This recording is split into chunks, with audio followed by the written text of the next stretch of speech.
Hello friends, কেমন আছো সবাই? আমি তো খুব ভালো আছি।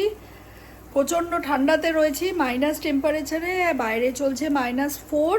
আর কালকে হয়ে গেছে এখানে ভালো মতো স্নোফল। অবশ্যই তোমাদের আমি স্নো দেখাচ্ছি।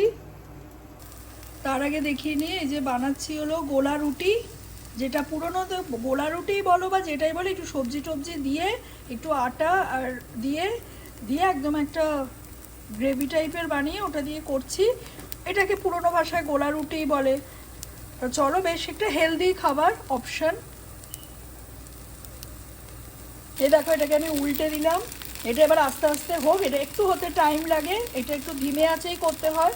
তো চলো, তোমাদের তার সাথে সাথে আমি স্নোটাও দেখিয়ে দিই। আর অনেকটাই পরিষ্কার হয়ে গেছে, পরিষ্কার করা হয়েছে এই রাস্তা, কিন্তু দেখো এখন ওই যে উল্টো দিকের ওই পার্কিংটা পুরোটা সাদা হয়ে রয়েছে। ওই দোকানের সে যেখানে নাম জিও লেখা, দেখো তার তলাটা, এইসব দোকানের ওপরগুলো এখনো হয়ে রয়েছে। এই যে এগুলো দেখো এখনো জমে, এগুলো আস্তে আস্তে ভেঙে ভেঙে পড়ছে। আর এই গাড়িটার অবস্থা দেখতে পাচ্ছ নিশ্চয়ই। এই গাড়িটা আমার যতদূর মনে হয় সকাল থেকে গাড়িটা নড়েনি, তাই সকাল থেকে না, কালকে থেকে গাড়িটা নড়েনি। তাই জন্য কি হচ্ছে দেখো, স্নোটা এখনো পরিষ্কার হয়নি বলেই তোমরা ভালো করে এইটা দেখলে বুঝতে পারবে। এটা হলো এই গাড়িটার অবস্থা, যেটা কাল থেকে আশা করি পড়েই আছে গাড়িটা এখানে। আর বাকি তো এই হলো রাস্তার অবস্থা।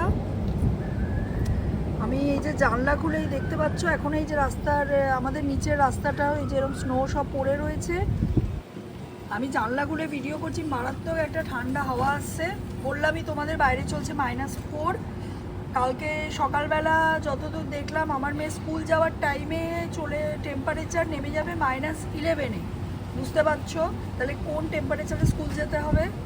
কিন্তু কিছু করার নেই, স্কুল তো স্কুলের মতোই চলবে, টেম্পারেচারের মতো চলবে। এই দেখো আমাদের বাইরে এসির ওপরটার কি অবস্থা, পুরো একদম এটা সুন্দর জমে আছে।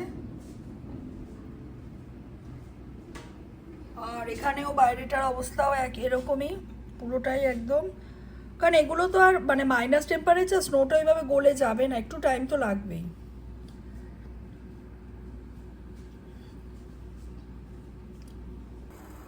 তাহলে চলো, এই যে একটা রেডি হয়ে গেছে। কারণ এটা তো বললাম একটু টাইম তো লাগেই। আরেকটা এরকম বেশ কয়েকটা করে নেবো। আর তার সাথে নিয়ে নিয়েছি র্যাঞ্চ সস আর টমেটো সস। র্যাঞ্চটা বেশ ভালোই লাগে এর সাথে খেতে। এর সাথে তুমি আচার দিয়েও বা একটু টক দই দিয়ে একটু রায়তা মতো বানিয়েও তুমি খেতে পারো, যেটা দিয়েই খাবে ভালো লাগবে। প্লাস শুধুও খেতে পারো, কারণ এটার মধ্যে ভেজিটেবলসও পড়ে। তাহলে চলো পরপর চটপট করে কয়েকটা বানিয়ে ফেলি, দিয়ে খেয়ে ফেলি গরম গরম। তাহলে আজকের মতো টাটা। সবাই খুব ভালো থেকো, সুস্থ থেকো। আর অবশ্যই করে লাইক, কমেন্ট, শেয়ার, সাবস্ক্রাইবও করে দিও। টাটা।